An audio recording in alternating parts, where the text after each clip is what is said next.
আমাদের নবী সাল্লাল্লাহু আলাইহি সাল্লাম বলছেন, যে ব্যক্তি প্রত্যেক রাত্রে একবার এই সূরা ওয়াকিয়া পাঠ করবে, নবী ওয়াদা দিছে, মান ক্বারা সূরাতাল ওয়াকিয়া ফি কুল্লি লাইলাতিন লাম তুসিবহু ফাকাতুন আবাদা।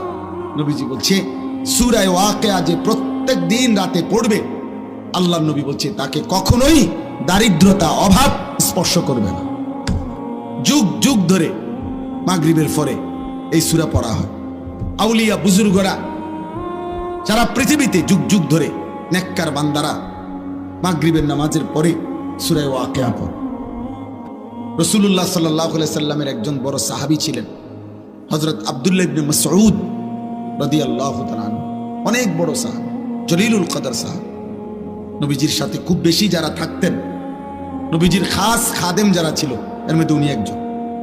ইসলামের তৃতীয় খলিফা হযরত ওসমান রাদিয়াল্লাহু তাআলা আনহুর জামানায় উনি ইন্তেকাল করছেন, এই সাহাবী আব্দুল্লাহ ইবনে মাসউদ।